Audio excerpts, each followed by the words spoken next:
pasada y como consagración de su vida a Dios para el futuro, ¿verdad? Entonces, imagínense la vida de Noé, ¿verdad? La vida de Noé al salir y no encontrar a nadie más que su familia, ¿verdad? No debe haber sido fácil hasta cierto punto, pero el propósito de Dios era restablecer un nuevo orden en el mundo, ¿verdad? Vamos a ver algunas de estas cosas, ¿verdad? Ya en Génesis 9, del 1 al 17. También les da unas provisiones básicas de las cuales la vida del hombre se regirá en la tierra después del diluvio. Primero, era para dar seguridad al hombre, prometió que las estaciones del año quedarían establecidas para siempre, ¿verdad? Entonces, esto es muy interesante porque el mundo completamente, la tierra, sufrió cambios geológicos también, ¿verdad? Entonces, no solamente fue para destruir el pecado, ¿verdad? Sino que el mundo entero sufrió cambios y consecuencias a través de este diluvio, ¿verdad? También, ese fue el primero, ¿verdad? 9, del 1 al 17, ¿verdad? Quizás no tenemos la oportunidad de leerlo todo, ¿verdad? Pero si usted se fija, dice, bendijo Dios a Noé y a sus hijos y les dijo, fructificad y multiplicaos, llenad la tierra, y el temor y el miedo de vosotros estarán sobre todo animal de la tierra y sobre toda ave de los cielos, en todo lo que se mueva de la tierra y en todos los peces del mar, vuestras manos son entregados. Entonces fíjense que es algo similar a lo que Dios le dio a Adán también, ¿verdad? Aunque Dios le dio a Adán todo el dominio, ahora dice que también esto se vuelve a repetir ahora después del diluvio, ¿verdad? Todo lo que se mueve y vive os será para mantenimiento, así como las legumbres y plantas verdes os lo he dado todo, ¿verdad? Ahora de aquí surge el punto, hermanos, de que el hombre empieza a consumir animales, a consumir carne, ¿verdad? Antes del diluvio no estaba así, el hombre solo comía legumbres y vegetales, ¿verdad? Vemos aquí está un poquito más resumido ya en el libro, ¿verdad? Lo pudiéramos ver todo, pero dice aquí, ¿verdad? Versículo 4, pero carne con su vida, que es su sangre, no comeréis, porque ciertamente demandaré la sangre de vuestras vidas, de mano de todo animal demandaré, y de la mano del hombre, ¿verdad? Versículo 6, vamos rápido, el que derramare sangre de hombre, por el hombre de su sangre será derramada, porque a imagen de Dios es hecho el hombre, ¿verdad? Como dice el libro aquí, literal de, ¿verdad? Estableció la pena capital, ¿verdad? Entonces, el asesinato iba a traer una consecuencia. Dice también el B, reiteró mandamiento de que el hombre se multiplicara, ¿verdad? Como al principio, el C confirmó dominio sobre los animales, lo que ya leímos. El E hizo pacto con el hombre prometiendo que jamás volvería a destruir la tierra por medio del diluvio, ¿verdad? Y eso está desde el 1, ¿verdad? Hasta el 17, ¿verdad? Entonces estos son las pautas que Dios le da al hombre para que tenga nuevas leyes, por así decirlo, o nuevo orden después del diluvio, ¿verdad? Entonces este es el pacto que hace Dios con Noé. Vamos al siguiente. Dios hizo pacto con Noé y con toda la humanidad, prometiendo no destruir más al mundo por un diluvio, al presenciar la terrible destrucción por el juicio de Dios.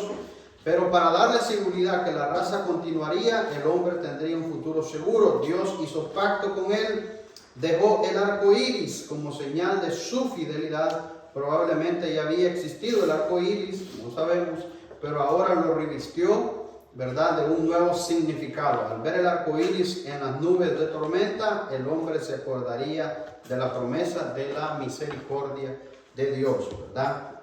Eso lo tenemos del 12 al 13, ¿verdad?, de Génesis 9, ¿verdad? Y quedó establecido así, ¿verdad? Ahora tenemos más adelante la embriaguez de Noé, ¿verdad?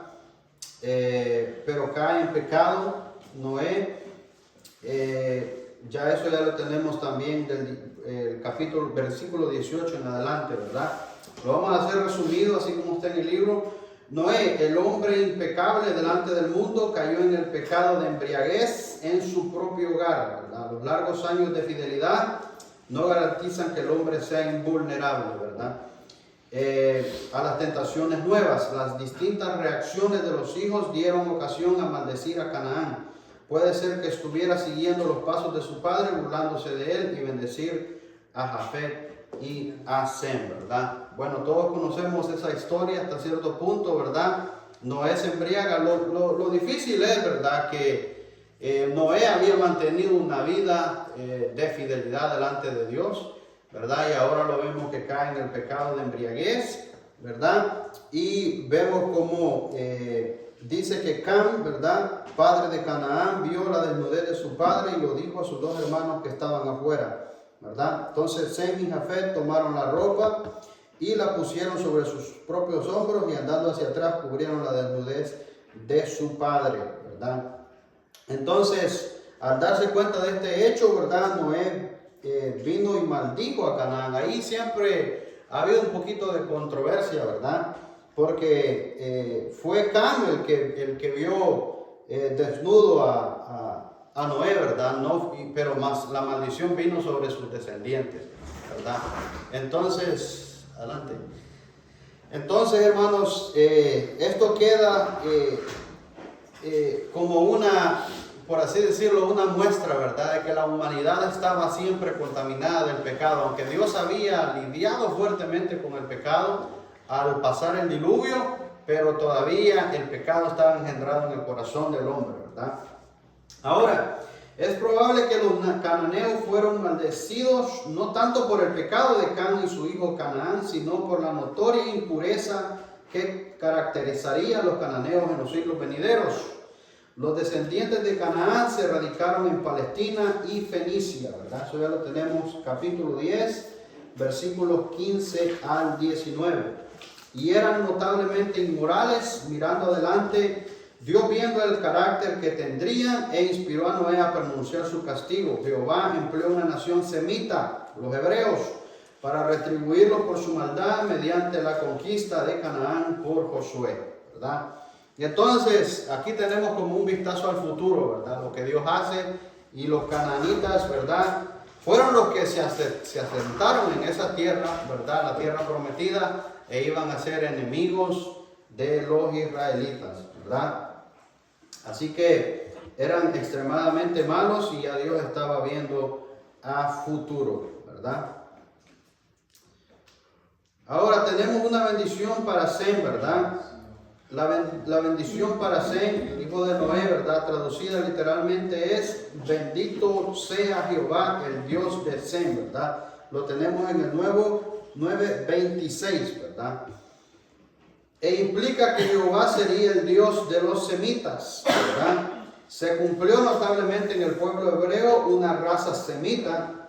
De los descendientes de Jafet, los indoeuropeos, serían los huéspedes de los semitas, dándoles estos protección y uniéndose incluso con ellos en el servicio a Dios. Es decir, la promesa mesiánica pasaría a los semitas y se ve el primer anuncio de la entrada de los gentiles, o sea, Jafet, en una comunidad cristiana que nació de los hebreos, ¿verdad? Entonces vemos una división de los pueblos, ¿verdad? Ahí que son los descendientes de los hijos de Noé, ¿verdad?, hasta hoy, ¿verdad? Entonces es algo que nosotros podemos estudiar quizás más a profundo, ¿verdad? Ver cómo esas descendencias vienen desde ahí. Y estuvo esa maldición para los hijos de Canaán, más la bendición fue para los hijos de Set, ¿verdad? Vamos a pasar ahora al siguiente. ¿Estamos bien hasta ahí? ¿Verdad? Tenemos una genealogía ahí de los hijos de Noé, ¿verdad?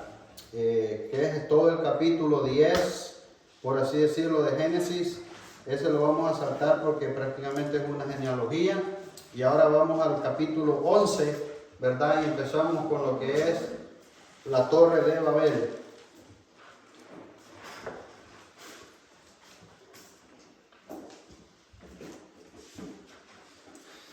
Bueno, ahí tenemos una representación, ¿verdad?, de lo que pudiera haber sido. la Torre de Babel, una historia muy, muy interesante. Dice, capítulo 11, versículos 1 a 9, la ciudad de Babel fue edificada en la llanura que se encuentra entre los ríos Tigris y Éufrates, ¿verdad? ¿Qué otra cosa estaba ahí antes? Estuvimos viéndolo en la primera clase. El huerto, ¿verdad? Gracias. El huerto del Edén estaba también entre los ríos Tigris y Éufrates, ¿verdad? Pero viene la pregunta entonces, ¿por qué le desagradó a Dios la construcción de la Torre de Babel? ¿Verdad? Es una buena pregunta. Dice, los hombres pasaron por alto el mandamiento que deberían esparcirse y llenar la tierra, ¿verdad? Aquí viene en cuenta lo que Dios le había mandado algo después del diluvio, ¿verdad? Ellos debían de esparcirse y multiplicarse en la tierra, pero ellos decidieron agruparse, ¿verdad?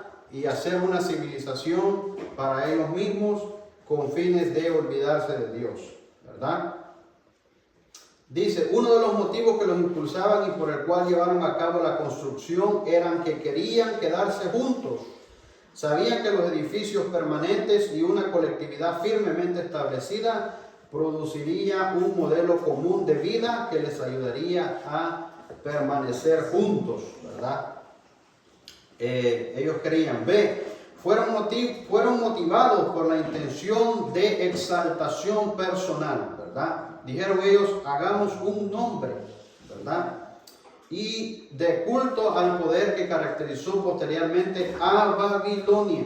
Una torre elevada, así visible para todas las naciones, sería un símbolo de su grandeza, de su poder para dominar a los habitantes de la tierra, ¿verdad?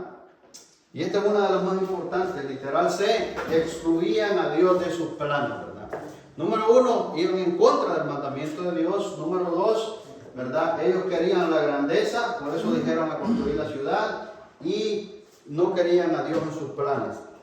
Al glorificar su propio nombre, se olvidaban del nombre de Dios, un nombre por excelencia, Jehová. Entonces, ¿qué dijo Dios? Dios desbarató sus planes, no solo para frustrar su orgullo e independencia, sino también para esparcirlo a fin de que poblasen la tierra. Con burla se llama Babel, ¿verdad? Que significa confusión. La ciudad originalmente quería decir puerta de Dios. A través de este relato se enseña la insensatez de edificar sin Dios, ¿verdad? Entonces, recordemos que ahí fue donde Dios confundió, ¿verdad?, sus lenguas para que no se entendieran unos con los otros y de esa manera fueran dispersados, ¿verdad? Entonces, al momento, en versículo 4, ellos dijeron, edifiquémonos una ciudad y una torre cuya cúspide llegue al cielo y hagámonos un nombre, ¿verdad? Ya ellos querían la gloria para ellos mismos y al hacer ese gran monumento de torre, ¿verdad?, ellos estaban representando de que no necesitaban a Dios, ¿verdad? En sus vidas iban en contra de la voluntad de Dios, ¿verdad? Entonces, nuevamente Dios obra, ¿verdad? Y dijo, he aquí el pueblo es uno y todos ellos tienen un solo lenguaje y han comenzado la obra, nada les hará desistir ahora de lo que han pensado hacer. Ahora pues descendamos. Una vez más tenemos un plural, ¿verdad? Dios hablando en plural de las tres personas y confundamos ahí sus lenguas para que ninguno entienda el habla de su compañero, ¿verdad? Entonces, así fue, Dios los dispersó, ¿verdad?, de ese lugar. Queda claro, ¿verdad? Una historia muy conocida de nosotros. Ahora, de los descendientes de Sem, ¿verdad? La historia de las naciones gira ahora en torno a la genealogía de los semitas, el linaje de la promesa divina hecha a través de Noé, ¿verdad? Del 9:26 llegó al horizonte y se reduce a los antepasados de Abraham. Así se prepara el camino para comenzar la historia del pueblo escogido de Dios, ¿verdad? Ahora Génesis toma un torno diferente, porque desde el 1 al 11, ¿verdad?, la vista del Génesis es un punto de vista mundial, ¿verdad? Viendo el mundo impío, tanto como los descendientes, ¿verdad?, de Set, y ahora solamente vamos a entrar con los descendientes de Sem, ¿verdad? Y ya la historia de aquí en adelante ya solo se va a tomar al pueblo de Dios y se va a enfocar ahí, ¿verdad? Y ya los nombramientos, por así decirlo, de las demás naciones ya se demuestran como enemigos del pueblo de Dios, ¿verdad? Ahora sí, entramos al periodo patriarcal, que es el capítulo 12 de Génesis, ¿verdad? Tenemos a Abraham, que Dios lo llama, ¿verdad?, de la tierra. Aspectos de la historia patriarcal. Al comenzar la historia de Abraham, el escritor inspirado deja atrás la historia primitiva de la raza en general, lo que estamos hablando, para relatarla de una familia. Reúne los recuerdos que se conservan de los antepasados de Israel: Abraham, Isaac, Jacob y José. Todos ellos se destacan como hombres que oyen la voz de Dios y la obedecen. Todos sus momentos están señalados por la intervención divina. El gran propósito de Dios al elegir a estas personas es formar un pueblo. Va a ser el propósito. Formar un pueblo que lleve a cabo su voluntad en la tierra y sea el medio de cumplir el plan de salvación. Entonces, si vemos Génesis del 1 al 11, vemos grandes intentos de Dios, ¿verdad?, por formar una relación con el hombre, pero el hombre constantemente, ¿verdad?, seguía rompiendo los pactos de Dios. Ahora dice Dios: me voy a escoger una nación, ¿verdad?, que sean, por así decirlo, los portavoces de mi palabra y los que lleven, ¿verdad?, mi palabra y mi linaje hasta el fin de los tiempos. Ahora, el periodo patriarcal comienza alrededor de los años 2000 antes de Jesucristo y dura más o menos 3 siglos, ¿verdad?, o 300 años dura este periodo de los patriarcas. Ahora, 12:1 al 25, ¿verdad? Esa es toda la historia de Abraham, ¿verdad? Es bastante. 12:1 al 25, nosotros solamente la vamos a pasar, como quien dice, por encimita, ¿verdad? Porque sería bien difícil narrar casi todos los acontecimientos de cada uno, ¿verdad? El llamamiento de Abraham, según Alejandro McLaren, es el acontecimiento más importante en el Antiguo Testamento. Aquí se pone en marcha la obra de la redención que se había insinuado en el huerto del Edén. ¿Se recuerdan de Génesis 3:15, verdad? Los primeros 11 capítulos del Génesis demuestran que Dios se relacionaba con la humanidad en general sin hacer distinción de razas. Tanto el mundo antediluviano como el de la Torre de Babel ponen un relieve, no obstante, el progreso material y el nacimiento de las civilizaciones. El hombre fracasaba moral y espiritualmente, ¿verdad? Hasta ese momento Jehová había puesto la mirada sobre distintos individuos que eran medios apropiados para conservar la simiente de la mujer y el conocimiento de Dios. Ahora cambia sus métodos Dios, ¿verdad? Lo que estábamos hablando. Es un pueblo escogido para que ahora fuera una raza escogida para que de ahí viniera el Mesías, ¿verdad? Vamos a pasar a este mejor. Solo a Abraham se le llama amigo de Dios, ¿verdad? Qué bonito ese título, ¿verdad? Lo podemos tener todos. Amigo de Dios, aunque ya Cristo nos dijo, ¿verdad? No llamaré más discípulos, sino amigos. Puesto que la religión de Jehová consiste en el acto de depositar la fe en un Dios personal, Abraham tenía que aprender a confiar en Él implícitamente. Dios cultivó la fe de Abraham de 3 maneras, ¿verdad? Número 1, dándole grandes promesas, ¿verdad? Número 2, poniéndole a prueba cada vez más y concediéndole muchas apariciones divinas, ¿verdad? Dice Guillermo Dios, ¿verdad?, que era preciso que Abraham, ¿verdad?, pasara por todas estas cosas. Se perdió la slide. Entonces, de estas 3 cosas, hermano, Dios estaba formando el carácter de Abraham para que fuera, ¿verdad?, el patriarca que él quería que fuera, ¿verdad? Ahora vamos a la primera prueba, ¿verdad? Capítulo 12, del 1 al 9, él lo llama, ¿verdad? La familia de Abraham, probablemente Abraham mismo estaba prestaba culto a varios dioses, ¿verdad? Según Josué 24:2, ¿verdad? Entonces eran hombres que tenían muchos dioses en medio de su familia. Sin embargo, las escrituras insinúan que aún así tenían cierto conocimiento de Jehová, pues Abraham en su vejez envió a su siervo a buscar entre ellos una esposa para Isaac, su hijo. Su motivo era religioso, quería tener una nuera que adorara a Jehová. Así que en medio de la idolatría universal, Dios se manifestó a Abraham llamándole a una vida de fe y de separación, ¿verdad? Entonces, esa es la primera prueba, ¿verdad? De Abraham, dejar su tierra y su parentela, ¿verdad? Dios lo llama, pero él tenía que salir y obedecer a Dios. Y ahí empieza Dios a formar el carácter de Abraham.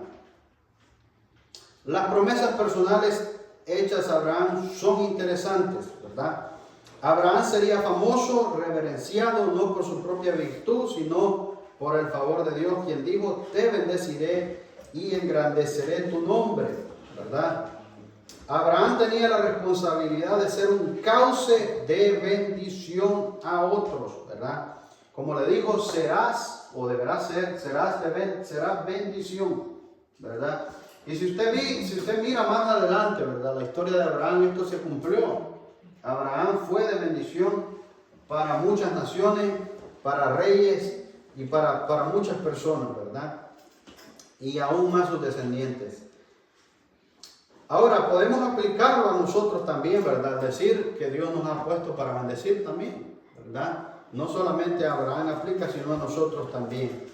Finalmente, Dios prometió bendecir o maldecir a los hombres según la actitud que tuvieran hacia Abraham. Bendeciré a los que te bendijeren y a los que te maldijeren los maldeciré. Así Dios le protegería a Abraham, ¿verdad?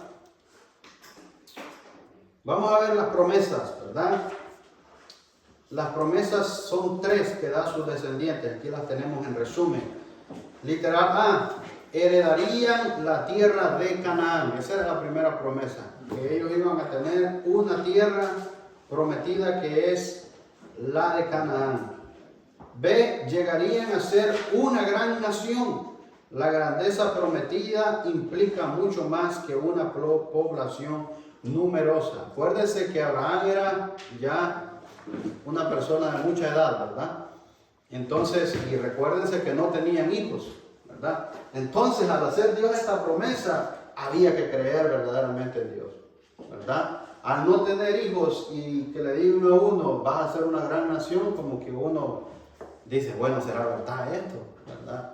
Porque, y más al tener larga edad, ya la costumbre de su esposa había pasado, entonces, como que no tenía sentido esa promesa, había que creer verdaderamente en Dios, ¿verdad? Literal C, por medio de ellos todos los linajes de la tierra serían benditos, ¿verdad? Y esta es la promesa mesiánica, ¿verdad? Porque a través del Mesías iba a venir la bendición a todos los pueblos, ¿verdad? Bueno, de este ya hablamos, ¿verdad? No vamos a repetir mucho. La primera prueba fue esa separación de su familia y de su patria, ¿verdad? Tenía que volver las espaldas a la idolatría, ¿verdad? Y tener una verdadera comunión con Dios. La vida de fe, dice, comienza con la obediencia y la separación, ¿verdad? Este es un punto bien interesante para todos nosotros. La vida de fe comienza con la obediencia y la separación. No podemos decir que llevamos una vida de fe si no somos obedientes, ¿verdad? Sería lo contrario. Y así estamos hoy en día, ¿verdad? La gente quiere tener una relación con Dios, pero no quieren obedecerle. La gente quiere llevar una vida con Dios, pero no quieren, ¿verdad?, dejar nada de lo que están viviendo. Dice, o nuestra fe nos separa del mundo, o el mundo nos separa de nuestra fe, ¿verdad? Qué bonito es esa oración, por así decirlo. O nuestra fe nos separa del mundo, o el mundo nos separa de nuestra fe. Entonces, tenía Abraham que salir de ahí. No podía cumplir las promesas que Dios le había dado en medio de esa gente, ¿verdad?, que adoraban a tantos diferentes dioses. Tenía que salir de ahí a ser un pueblo diferente. Dice, Abraham fue el Cristóbal Colón del Antiguo Testamento, pues salió sin saber a dónde iba, dice Hebreos 11:8, ¿verdad? Por eso está registrado ahí entre los héroes de la fe. Tenía que confiar incondicionalmente en Jehová, ¿verdad? Acuérdense, en ese tiempo Abraham no tenía la palabra de Dios como la tenemos nosotros, ¿verdad? Él tenía que creer a ciegas, ¿verdad? En ese tiempo no había mapas, no había GPS, no había direcciones, calles marcadas, él no sabía si iba a ser próspero donde fuera, no sabía, ¿verdad?, si iba a encontrar peligros en el camino. Él solamente le dijo, sal, y Abraham creyó y salió, ¿verdad? Nosotros cuando vamos a emprender un viaje, ¿verdad?, pedimos que nos den la dirección, vemos dónde están los hoteles más cerca, si hay restaurantes cerca para pasar comiendo, ¿verdad?, y todo, ¿verdad? Preparamos el viaje bien, asegurarnos que no falle en nada, ¿verdad? Vemos hasta cuántas estrellas tiene el hotel, a ver si está bueno, si está limpio, si dan desayuno. Todo eso hacemos nosotros para asegurarnos que todo esté controlado, ¿verdad? Pero para Abraham no hubieron promesas. Dios no le dio una dirección, vas a llegar ¿verdad?, a la calle tal, en tal lugar. No, sal donde yo te diré que vas a ir, ¿verdad? Y dejar la familia, agarrar las poquitas cosas, ¿verdad? Bueno, la familia no era su esposa, aunque se le pegó Lot. Y salir, hermanos, a ningún lugar sin rumbo es bastante complicado, ¿verdad? Difícil, pero requería fe verdaderamente, ¿verdad? Entonces esa era la primera prueba de Abraham y la cumplió, ¿verdad? Que tenía que salir de ahí. Número 2, vamos al capítulo 12, versículo 10 al 20, ¿verdad? Segunda prueba, ¿verdad? El hambre. Y Abraham viaja a Egipto, ¿verdad? Por falta de fe, ¿verdad? Eso es algo muy importante de los personajes de la Biblia, ¿verdad? Que Dios no esconde sus imperfecciones, ¿verdad? Cuando nosotros leemos una biografía de alguien, de un libro, casi siempre vemos los hechos mejores que han hecho en toda su vida, ¿verdad? No vemos todos muchas veces esas imperfecciones, nadie quiere hablar de ello. Pero la Biblia no esconde eso, al contrario, ¿verdad? Por falta de fe, Abraham fue a Egipto. Dios no le había mandado salir de Palestina, donde ya lo había sacado, pero él por el hambre se va a Egipto. Recurre a la mentira para escapar del peligro, ¿verdad? Aunque había un elemento de verdad en lo que dijo en el 20:12. Dice, no dudó por incredulidad hacia las grandes promesas, pero sí tropezó en las pequeñas cosas. Dios sorprende que Sara haya sido considerada mujer atractiva, dado que tenía 65 años, ¿verdad? Es algo muy interesante, porque dice que era una mujer muy hermosa, pero tenía 65 años, ¿verdad? Daríamos un poco de pensar, ¿verdad? Una mujer de 65 años, ya, bueno, en el tiempo que estamos ya tiene bastante edad, ¿verdad? Pero dice que era una mujer extremadamente hermosa. Pero bueno, el análisis que nos da el libro es, ¿verdad?, que como vivió 127 años, a aquella altura sería como una mujer de 40. Pudiera ser, ¿verdad? No lo dice la Biblia, pero es una estimación, ¿verdad? Pudiera haber sido. Pero era una mujer extremadamente hermosa, ¿verdad? Entonces, tenemos en el 20:12, ¿verdad?, que dice, y cuando te vean los egipcios, le dijo, dirán, su mujer es, y me matarán a mí, y a ti te reservarán la vida. Ahora pues, di que eres mi hermana, para que me vaya bien por causa tuya, y viva mi alma por causa de ti. Y aconteció que cuando estuvo Abraham en Egipto, los egipcios vieron que la mujer era hermosa en gran manera. También la vieron los príncipes de Faraón y la alabaron de delante de él. Y fue llevada la mujer a casa de Faraón. Si se pone a pensar, hermano, ¿usted cree que no habían mujeres bonitas en Egipto? Sí, eran príncipes ellos, claro que tenían mujeres bonitas ahí. Pero dice que la belleza de Sara era extremadamente hermosa, ¿verdad? E hizo bien a Abraham por causa de ella, y él tuvo ovejas, vacas, asnos, siervos, criadas, asnas y camellos. Mas Jehová hirió a Faraón y a su casa con grandes plagas por causa de Sarai, ¿verdad?, mujer de Abraham. Entonces Faraón llamó a Abraham y le dijo: ¿qué es esto que has hecho conmigo? ¿Por qué no me declaraste que era tu mujer? ¿Por qué dijiste: es mi hermana, poniéndome en ocasión para tomarla para mí por mujer? Ahora pues, he aquí tu mujer, tómala y vete. Ahora Faraón dio orden a su gente acerca de Abraham, y le acompañaron, y a su mujer, con todo lo que tenía, ¿verdad? Realmente tenía que haber estado Dios en el asunto ahí, porque ahí estaba fácil, ahí lo pudieran haber matado a él, se hubieran quedado con ella y se acabó todo, ¿verdad?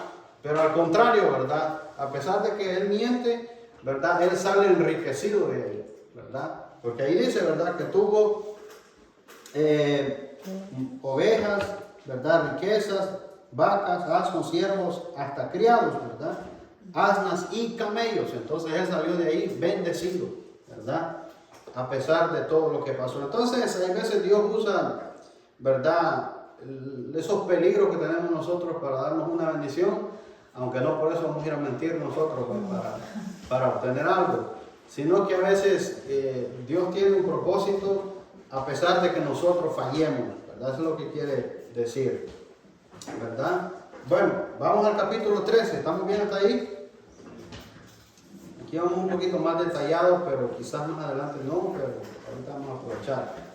¿Cómo estamos con la hora? Estamos bien. Tenemos la contienda sobre los pastos, ¿verdad? La tercera prueba, capítulo 13, ¿verdad? Capítulo 13. Dice: Lot, el sobrino de Abraham, le había acompañado desde su partida de Ur, ¿verdad? Al igual que su tío, Lot había adquirido gran cantidad de ganado y de siervos, ¿verdad? Ahora, aquí tenemos a Lot, hermano. Dios no le había dicho a Abraham que se llevara a Lot, ¿verdad? Pero Lot se le pegó, ¿verdad?, por así decirlo, y se vino con él. Y Lot alcanzó bendición por causa de Abraham, ¿verdad? Ahí se está empezando a cumplir la promesa que Dios le hizo, ¿verdad?, que serían benditas las naciones. Bendeciré a los que te bendigan, y a los que te maldijeran los maldeciré. Ahora dice: se produjo una contienda entre los pastores de los dos amos, porque se hacía difícil encontrar agua y pastos suficientes para ambos. A Abraham le pareció mejor separarse antes que reñir, ¿verdad? Vemos esa conducta de cristiano de Abraham, ¿verdad? En vez de estar peleando, ¿verdad?, digo: yo mejor me separo. Presentó su argumento y le dijo: somos hermanos. Aunque por derecho y de antigüedad Abraham podía haber escogido su parte del terreno, pero permitió que su sobrino eligiera. Así demostró la generosidad del hombre que vivía por fe. Lot escogió egoístamente, guiándose por las apariencias, y tuvo que sufrir las consecuencias después. Es ejemplo del hombre carnal que busca primeramente las cosas del mundo y al fin lo pierde todo, ¿verdad? Vemos a Lot que escogió las mejores tierras, ¿verdad? Escogió lo que miraban sus ojos, ¿verdad? Pero estaba junto a Sodoma y Gomorra, ¿verdad? Ahora, por escoger esas tierras, ¿verdad?, vemos que Lot fue apresado, ¿verdad? Dice: como Lot escogió la mejor tierra de pastoreo antes que la voluntad de Dios, muy pronto se encontró en Sodoma. Esta ciudad fue atacada luego por fuerzas enemigas, y Lot sufrió el castigo por su necedad. Al ser avisado del desastre militar que habían sufrido las ciudades del valle, Abraham armó a sus 318 criados, ¿verdad?, y consiguió la ayuda de sus aliados los amorreos, y persiguió a los invasores. Recobró a los cautivos y el botín mediante un ataque sorpresivo nocturno. Sin embargo, el elemento más importante fue la intervención de Dios, ¿verdad? En el 14:20 nos dice aquí que de ahí fue donde él, ya vemos el botín, y entonces Abraham entregó los diezmos de todo, ¿verdad? Entonces vean, creo que veamos, ¿verdad? Esas actitudes que Abraham va formando. Al principio en Egipto lo vemos mintiendo, ¿verdad? Ahora lo vemos un hombre que no quiere la pelea, sino que quiere, ¿verdad?, estar en paz. Ahora por esa consecuencia le tocó ir, hermanos, a ayudar a su sobrino y a rescatar a todos ellos, ¿verdad? Tomó el botín y venció.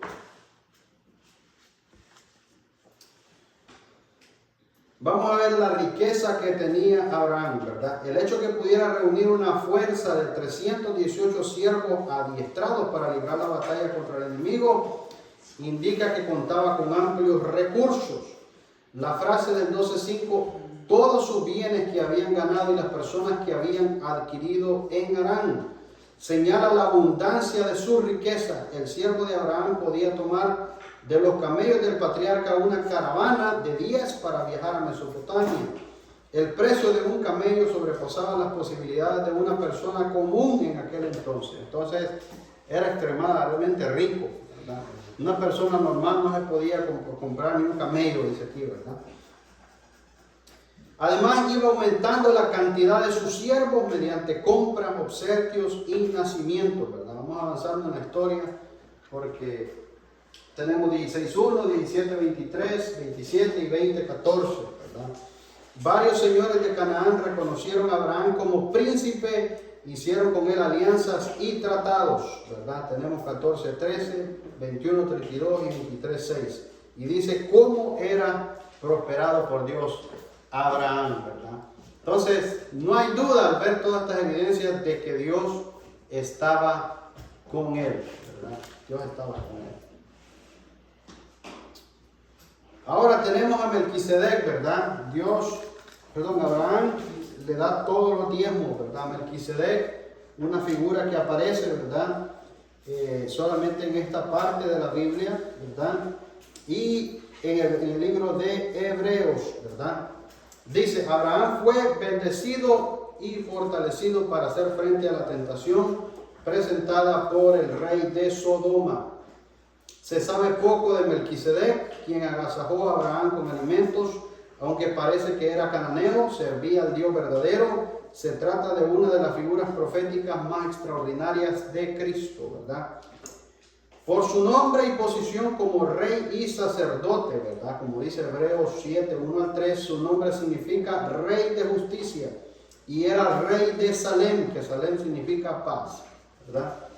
Es decir, que también era rey de paz, dado que la Biblia no menciona su genealogía, su sacerdocio, era singular en su orden, o sea, no había otro con otro linaje igual. No dependía de su genealogía, sino de su nombramiento directo por Dios. Según Salmos 110:4, Hebreos 7. Y simboliza un sacerdocio perpetuo. Así, Melquisedec prefiguraba al rey sacerdote eterno, le dio a Abraham los diezmos de todo, ¿verdad? Hay muchos que han dicho que Melquisedec era incluso el mismo Cristo, ¿verdad? Ahora, como estudiantes de la Biblia tenemos que limitarnos un poco a lo que la Biblia dice, ¿verdad? No podemos tomar algo que la Biblia no dice, ¿verdad?, como verdad. Lo que sí podemos analizar, ¿verdad?, que no había otro rey como Melquisedec, ¿verdad? Casi siempre hubieron reyes, pero los reyes no eran sacerdotes, ¿verdad? Pero en este caso Melquisedec era rey y sacerdote también. Como dice, su título era Rey de Justicia y también Rey de Paz. Entonces, uno de los títulos que solo Dios tiene, pudiera haber sido una figura de Dios, puede haber sido también, o incluso el mismo Dios, pero una vez más, no es eso lo que dice la Biblia, solamente dice de esta manera. Ahora, en Hebreos, ¿verdad?, nos dice, tú eres sacerdote para siempre según el orden de Melquisedec, ¿verdad? Entonces, de ese sacerdocio era el sacerdocio de Cristo, ¿verdad? De alguna manera representa ese mismo sacerdocio que tuvo Cristo, ¿verdad?, para nosotros, ¿verdad? Entonces, un personaje que aparece ahí para nosotros, ¿verdad?, que muchas veces ha requerido mucho estudio. Bueno, seguimos. Ahora nos vamos a mover al 15. Vamos un poco rápido, ¿verdad? Pero vamos avanzando. ¿Estamos aprendiendo? Sí, que a veces yo voy bien rápido, no les pregunto, pero nos metemos al material. Dios promete a Abraham un hijo, ¿verdad? Génesis 15, después de la derrota de los reyes y su encuentro con Melquisedec, Abraham tiene un nuevo encuentro con Dios. En esta ocasión, Dios les promete un heredero nacido de sus propios lomos. Abraham por un momento pensó que su criado Eliezer sería el heredero de todo, ¿verdad? De todo lo suyo, pero los planes de Dios eran diferentes para Abraham. Jehová le dijo, mira ahora los cielos y cuenta las estrellas si las puedes contar, así será tu descendencia, ¿verdad? Dice Génesis 15, 5. Luego Dios le prometió una tierra, entonces vemos una confirmación de las mismas promesas que le había hecho en el capítulo 12, ¿verdad? Dios le prometió una tierra que se extendería desde el Nilo hasta el Éufrates. Israel nunca ha ocupado toda la tierra que Dios le prometió, ¿verdad? Y parece que la promesa se cumplirá cabalmente en el milenio, ¿verdad? Entonces, aun cuando Israel conquistó Canaán en los tiempos de Josué, nunca ha llegado a ocupar todo este territorio, ¿verdad? Desde el Nilo hasta el Éufrates, ¿verdad? Entonces es más, debería ser más la tierra de Israel, pero todavía no se ha cumplido esto. Sin embargo, los hebreos ocuparon Canaán en el tiempo de Josué y su nación llegó al apogeo en cuanto a la extensión territorial en la época de David, ¿verdad? En cuanto a geografía, no la ha alcanzado todavía. Entonces, tenemos esta promesa, ¿verdad? Que Dios la iba a cumplir. Y aquí hay una serie de promesas, ¿verdad? Que le da Dios a Abraham en el capítulo 15, que ustedes la pueden leer, ¿verdad? Pero necesitamos avanzar por cuestiones de tiempo. Tenemos el capítulo 16 a Agar e Ismael, ¿verdad? Vamos a una de las pruebas más difíciles que tuvieron que soportar Abraham y Sara. Fue la larga demora antes de recibir un hijo. ¿Por qué tardó tanto tiempo en cumplirse la promesa? Dios quería que ellos supieran que el cumplimiento de la promesa no sería el resultado de esfuerzos humanos, ¿verdad? Esto es algo bien claro que Dios hace, ¿verdad? Bastante en el Antiguo Testamento. Vemos tantas guerras que pasaron los israelitas, guerras que fueron vencidas no por esfuerzos humanos, sino por el esfuerzo de Dios, ¿verdad? Aquí, ¿verdad? Ellos se apresuraron, ¿verdad? En este aspecto, porque Sara veía que no tenía un hijo y le dio su sierva, ¿verdad? A Abraham, su sierva Agar. Dice, Dios quería que ellos supieran que el cumplimiento de la promesa no sería el resultado de esfuerzos humanos, sino de pura gracia, un milagro. Al pasar 10 años en Canaán sin tener hijos, Sara trató de ayudar a Dios para que se cumpliera la promesa. Según la ley de Mesopotámica de aquel entonces, una esposa estéril podía dar a su marido una sierva como mujer y reconocer como suyos a los hijos nacidos de esa unión. Abraham en un momento de incredulidad cedió al plan de Sara, pero las consecuencias fueron tristes. Había envidia y roces en el hogar.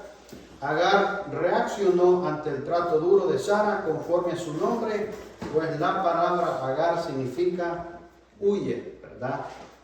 Entonces, Dios, ¿verdad?, iba a hacer algo para arreglar esta situación. Es que a veces uno mismo arregla las cosas, ¿verdad? Dios lleva el plan, ¿verdad?, a su manera y en el momento justo, pero a veces uno se apresura. Dice la descripción de Ismael como hombre fiero, ¿verdad? Que así lo dice la Biblia. Literalmente un asno salvaje es una comparación muy apropiada para caracterizar a Ismael y a sus descendientes, los árabes, ¿verdad? Entonces, todo ese pueblo árabe viene de Ismael, ¿verdad? Para que todos lo sepan. Tenemos ahí Job 39, 5 al 8. A través de los siglos han sido nómadas en el desierto, amantes de su libertad, evitando toda sujeción. dispuestos a pelear contra cualquiera y prontos para lanzarse sobre los incautos viajeros, ¿verdad? Entonces, esa gente, hermanos, que vive ahí en Arabia, en toda esa región, son gente fiera. De todas las guerras que han habido, ¿verdad? Siempre ha sido ese territorio casi imposible de conquistar, ¿verdad? Vemos aún Estados Unidos, ¿verdad? Que se metió a todos esos países, Arabia Saudita, ¿verdad? A Irak. Todos han tenido que salir porque los recursos no ajustan para estar lidiando ahí, luchando, ¿verdad? Entonces esa gente pocas veces han sido conquistados porque son gente fiera, ¿verdad? Son tierras áridas, desiertos, ¿verdad? Con poca agua, con pocos recursos. Entonces le queda muy bien el nombre, hasta la Biblia lo dice, ¿verdad? A Ismael como un hombre fiero, ¿verdad? Y todos ellos son descendientes de Ismael. Todo eso lo tenemos en el capítulo 16, hermanos, ¿verdad? No vamos a ir a detalles, pero muchas veces la historia ya la conocemos, pero necesitamos avanzar. Entonces le tocó, ¿verdad?, a Abraham a despedir a Agar, a Ismael, ¿verdad? Pero aún así Dios tuvo misericordia de ellos, ¿verdad? Más adelante. Quizás eso fue más adelante, pero ya me estoy adelantando un poquito, pero necesitamos irlo viendo rápido. Vamos a Génesis 17. ¿Alguna pregunta? ¿Estamos bien hasta ahí? Dice, nos quedan unos 10 minutos. La señal del pacto, la circuncisión, ¿verdad? Génesis 17. Nuevamente aparece Jehová delante de Abraham, ¿verdad? En esta ocasión Dios afirma su pacto con él y le cambia su nombre. Le digo, ya no se llamará más tu nombre Abraham, que era padre enaltecido, sino que será tu nombre Abraham, que significa padre de una multitud. Dios promete nuevamente multiplicarlo, ¿verdad? Y dar a su descendencia la tierra por perpetuidad. Luego Dios introduce la circuncisión como señal del pacto. Dios también cambia el nombre a Sarai, ¿verdad? Llamándole Sara, princesa. También Dios nombró a Isaac Risa, ya que Sara se rió cuando oyó que tendría hijo en su vejez, dice el 18:13. Dios también prometió bendecir a Ismael y multiplicarlo, y toda la casa de Abraham fue circuncidada, ¿verdad? Fue circuncidada. Todo eso está en Génesis 17. Entonces, de ahí empezó la señal del pacto, la circuncisión. Desde ahí todos los israelitas se circuncidan hasta el día de hoy, ¿verdad? Vamos al 18. Estamos viendo solo resúmenes, ¿verdad? Así un poquito rápido. La promesa del nacimiento de Isaac, Génesis 18. Génesis 18.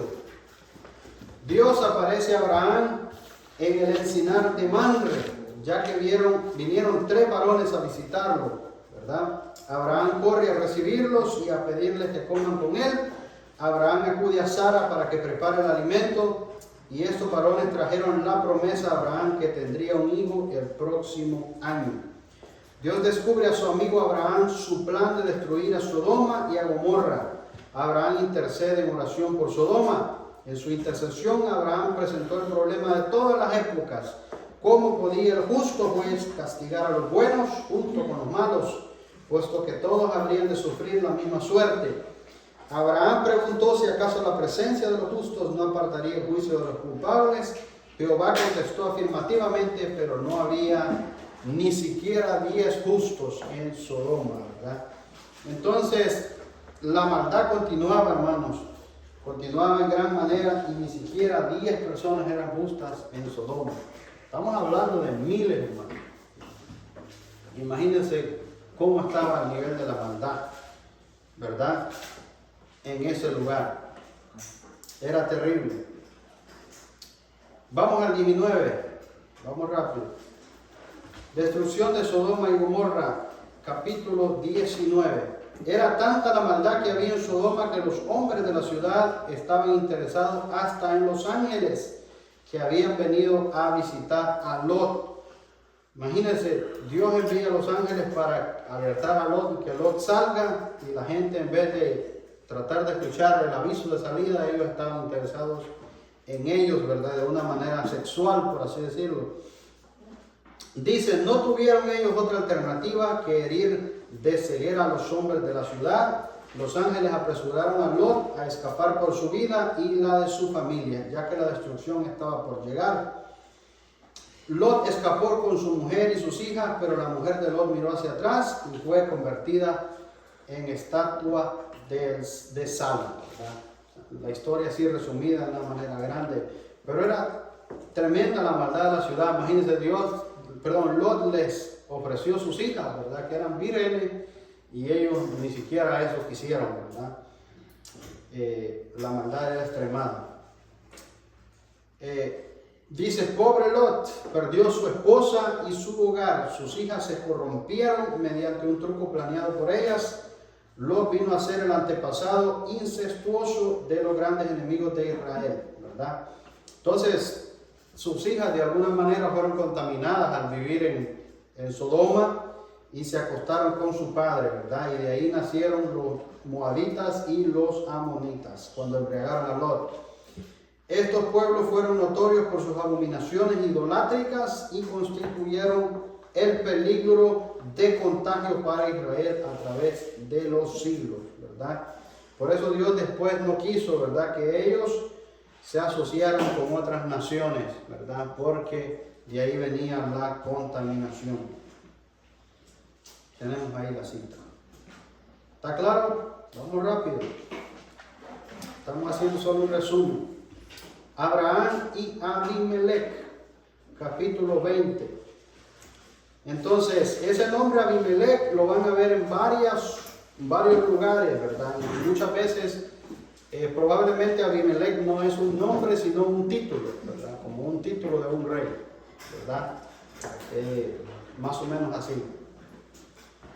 Abraham, movido por el temor, recurrió al engaño como había hecho en Egipto, nuevamente, ¿verdad? Puso así en peligro el cumplimiento del plan de la redención. Algunos creen que este relato no se halla en el correcto orden cronológico, pues a esta altura Sara tendría 90 años, ¿verdad? Podría haber sido que sí, puede haber sido que no.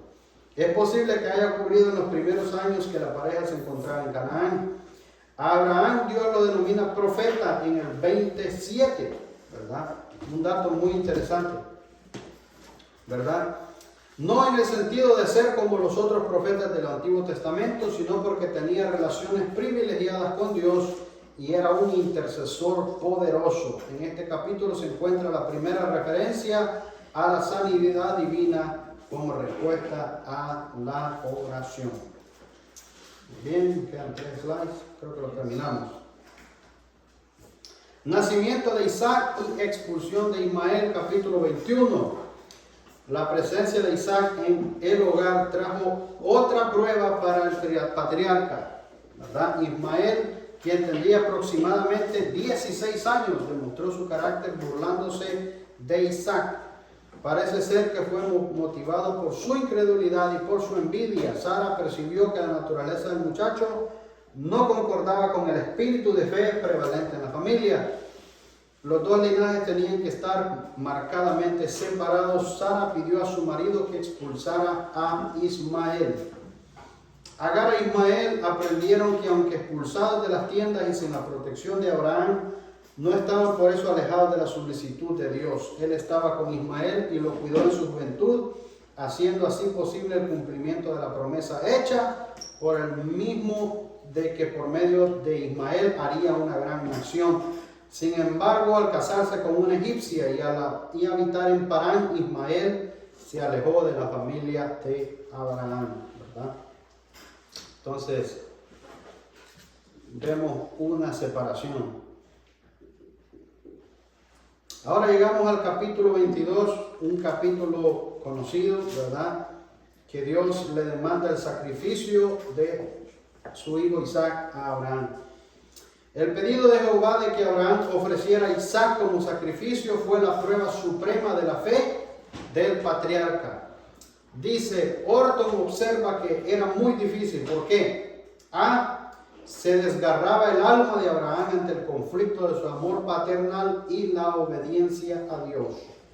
B, le parecía extraño porque Abraham ya sabía que no agradaba a Dios el concepto pagano de ganar el favor de los dioses sacrificando seres humanos, ¿verdad? Nunca Dios ha pedido el sacrificio de seres humanos, ¿verdad? No es un concepto que aparezca en la Biblia. C, Dios no le dio razón alguna que respaldar su pedido como había hecho cuando animó a Abraham a expulsar a Ismael. Y D, el pedido era contrario a la promesa de que solamente por Isaac formaría la nación escogida, ¿verdad? Entonces, había varias cosas. Ya Abraham conocía a Dios, conocía sus promesas, y la petición de Dios parecía totalmente contraria a la naturaleza de Dios. Pero aún así no fue nada fácil para Abraham tener que ofrecer a su hijo, ¿verdad? Ahora, quiero que vean algo en el relato, ¿verdad? En el relato que algunos pudieran decir, o sea, ¿será que Abraham sabía que Dios lo iba a detener? Pero vemos la expresión cuando Dios le dice, ¿verdad? Detén tu mano, ¿verdad? Era porque él estaba dispuesto a hacerlo, ¿verdad? No le hagas daño al muchacho, ¿verdad? Le dice. Entonces, esa voluntad de Abraham, ¿verdad? De alabar a Dios y de obedecerle, llegó hasta el final, ¿verdad? Dice, lo que pasó después nos enseña que Dios no quiere que le ofrezcamos un cuerpo muerto, sino un sacrificio vivo, una vida consagrada a Él, como dice Romanos 12:1.